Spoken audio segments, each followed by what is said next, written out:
નમસ્કાર વહાલા વિદ્યાર્થી મિત્રો, આજે આપણે ધોરણ 9 વિષય હિન્દી ચેપ્ટર નંબર 4 કર્ણ કા જીવન દર્શન स्वाध्याय संपूर्ण सॉल्यूशंस જોઈશું। प्रश्न पहलो, निम्नलिखित शब्दों का वाक्य में प्रयोग कीजिए। पहलू,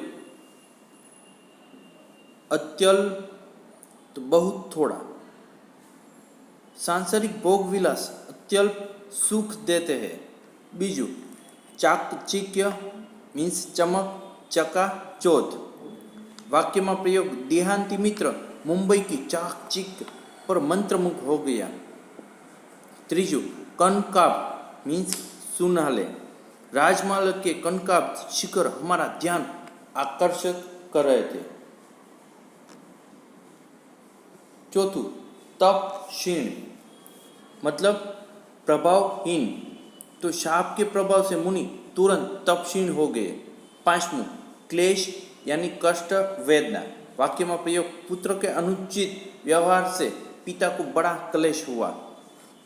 छठू, झंझावात यानी तूफान, तो वाक्य, बर्फीले झंझावातों में भी हमारे सैनिक देश की रक्षा करने में डटे हुए हैं। सातवां, फणीबद्ध यानी नागपाश, पता नहीं संकट के इस फणीबद्ध से हमें कौन छुड़ाएगा।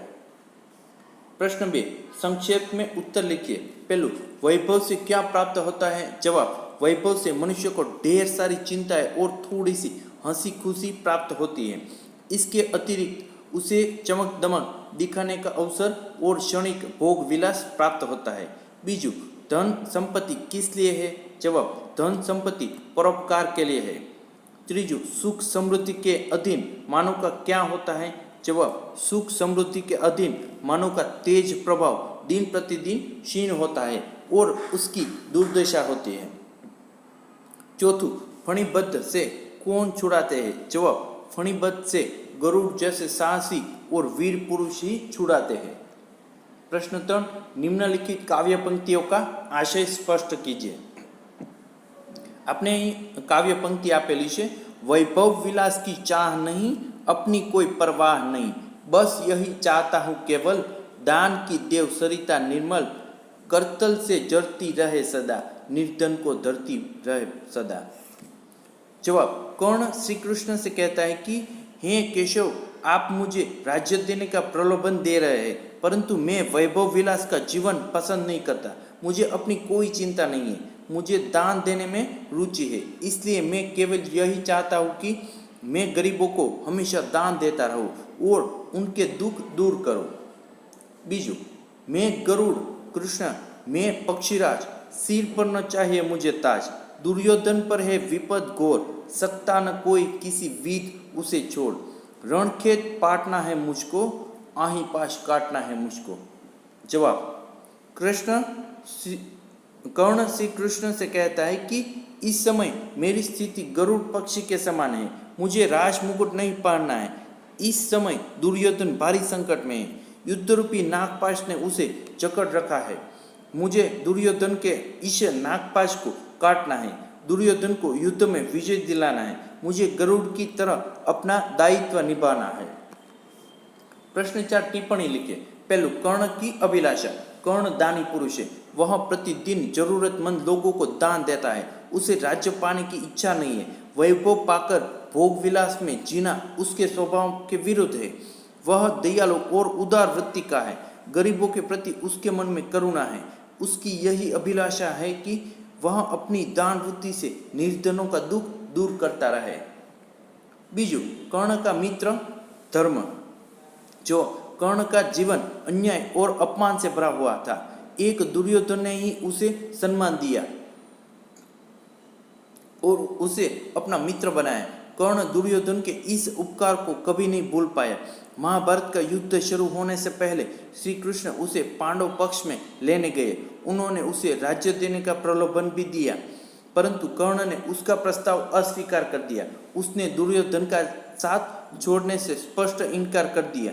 इस प्रकार कर्ण ने दुर्योधन के प्रति अपने मित्र धर्म का पालन किया। प्रश्न 5, निम्नलिखित शब्दों के विरोधी शब्द लिखिए। पहलू, निर्मल, तो एनु विरोधी है मलिन। बीजू, निर्धन, तो एनु है धनवान।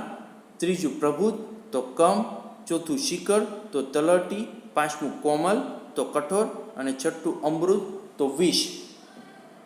प्रश्न 6, निम्नलिखित शब्दों के समानार्थी शब्द कोष्टक से ढूंढकर उन शब्दों का वाक्य में प्रयोग कीजिए। पहला આપણે અર્થ લખવાનો છે અને ત્યાર પછી વાક્યમાં પ્રયોગ પણ કરવાનો છે। તો પહેલા આપણે અર્થ જોઈએ તો સુખોપભોગ यानी વિલાસ, હથેલી તો કરતલ, પ્રચુર તો પ્રભુત, દરજ તો દરાર, આંધી તો અંધડ, પાણી તો વારી, ગરલ તો વિષ, चट्टान तो शेल। हवे आपणे इस शब्दनो वाक्यमां प्रयोग करिए। पहलू, राजा सदा विलास में डूबा रहता था। बीजू, बच्चे का कर्तव्य देखकर ज्योतिषी ने उसका भविष्य बता दिया। तीजू, वह गांव में रहता था पर उसके पास प्रभुत्व संपत्ति थी। चौथू, गरुड़ पहाड़ों की दरार में निवास करता है। पांचवू, सारी रात अंधड़ ने कहर मचा दिया। छठू, सदा स्वच्छ वारी पीना चाहिए। सातमू, देखते ही देखते सांप का विष बच्चे के शरीर में फैल गया। और आठमू, शेल से उस पार झरना था। प्रश्न 7, अंदाज अपना अपना अपना मत स्पष्ट कीजिए। पहलू, यदि कोई जरूरतमंद इंसान आपसे मदद मांगे तो आप क्या करोगे? जवाब, यदि कोई ज़रूरतमंद इंसान मुझसे मदद मांगे तो पहले मैं उसकी ज़रूरत के बारे में पूछूंगा। यदि मुझे उसकी ज़रूरत सच्ची लगी तो मैं अवश्य उसकी मदद करूंगा। मदद करने में यदि दूसरों के सहयोग की आवश्यकता हुई तो उनका सहयोग भी लेने में संकोच नहीं करूंगा। बीजू, आपको पता चले कि आपका दोस्त संकट में फंसा हुआ है तो आप क्या करेंगे? जवाब, संकट में पड़े हुए मित्र की मदद करना मेरा कर्तव्य है। इस कर्तव्य का पालन करके ही मैं मित्र धर्म को निभा सकता हूँ, अपने आप को सच्चा दोस्त साबित कर सकता हूँ। इसलिए संकट में पड़े हुए मित्र को संकट से छुड़ाने में कोई कसर न रखूंगा। तीजू, आपके पास जरूरत से ज़्यादा धन संपत्ति है तो आप क्या करेंगे? जवाब, अपने पास जरूरत से ज़्यादा धन संपत्ति होने पर मैं उसका उपयोग परोपकार में करूँगा। मैं अनाथ आश्रम में वहाँ से ज़रूरतमंदों को उनकी ज़रूरी चीज़ें खरीद कर ला दूँगा। प्यासों के लिए प्याऊ बनाऊँगा और गरीबों को अन्नदान दूँगा। इस प्रकार अपने पास ज़रूरत से ज़्यादा धन संपत्ति होने पर मैं उसका उपयोग दूसरों के दुख दूर करने में करूँगा। थैंक यू मित्रों।